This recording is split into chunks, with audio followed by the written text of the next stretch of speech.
What's up everyone, it's Curtis YZ, and today I'm going to be reiterating why The Last Samurai is such a good movie and just going over some of the highlights of the movie. Right off the bat, as you can see here, right here, this visual shot was pretty amazing to watch. It gave you the sense of your opponent was very strong and knew what they were doing. And then even shots like up in the corner there, how visually it looks so stunning. And then everybody showing so much honor and respect for the samurai leaving the village.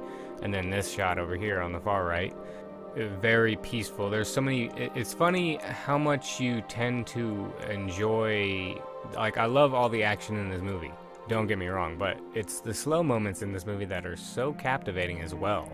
That's what makes this movie so good and so rewatchable, is that all the action is earned. Every slow moment, which is a lot of the movie. The movie's quite long, and at the same time, you're never really bored because the characters are interesting and the story is really good. Yeah, it's an A+.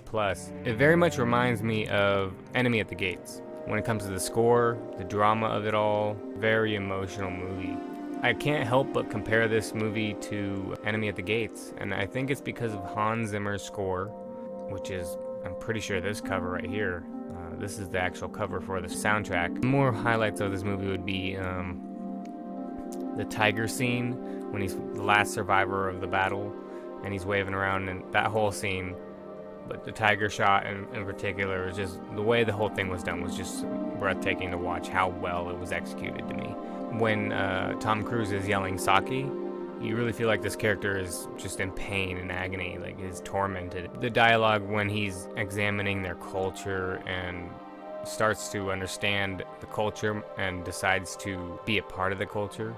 That whole transitional period of the movie itself, which is kind of a long transition. Ooh, another good moment was every time it shows him training in the rain, when it shows that one guy basically taking out all his anger on him. There's a line where when he's talking about all this and he says that the people are extremely selfless and hold themselves up to such high standards, right? And but at the same time he said that there was a deep well of emotion hiding behind it.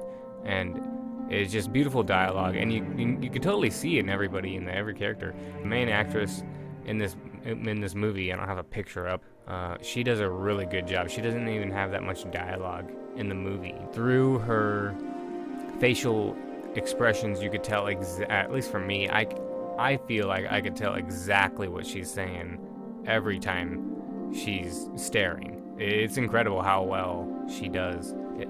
And it's got to be one of the hardest things in acting, because she does not have any dialogue, well, comparatively speaking, and yet she does such a good job just explaining without explaining. Incredible. I mean, I'd say a lot of the characters actually do this. In particular, Bob's character. He doesn't really do a lot of talking. This movie came out in 2003, so just considering all that, it's just incredible. Pretty much the whole movie is a one great moment. It's incredible. When I rewatched it this time, I was just choking up a lot throughout a lot of it, because it's got such great characters and motivations for the characters. Immediately, because I know this movie so well, but yet at the same time, it's just such an enjoyable movie. Like, it doesn't get old, it doesn't get boring really, because of how deep the characters are. If there are mistakes, which there are some obviously, but they're not really bad. Like, the biggest mistake I can think of in this movie is there's a part where somebody gets off the horse and Tom Cruise's horse kicks one of the extras, and he took it like a man. And if anything, you could say that error made it more realistic, because that would happen. I would assume, you know. And what would he do? He would have to take it. There's not really a lot of flaws with this movie, and for that, I'm going to give it a 4.8. What mistake is there? What's bad about it? There's not a time where I'm like, it would have been better if they did that. Sure, other people might have that feeling at times. For me, it couldn't have been any better. 4.8. If you don't know, this movie is way better than most movies you'll ever frickin' see. A big part of me keeps thinking, why are we talking about these crappy movies when we got things like this that just don't really get talked about enough? That's my review, that's my take on it all. Smash like if you like this content, subscribe to become a member in the group today, this group. Are you in a group? You might be. You might be in a lot of groups. But are you in this group? Yeah, you need to become a person in the group today. The Group of People Club. The Group of People Club. Become a member today.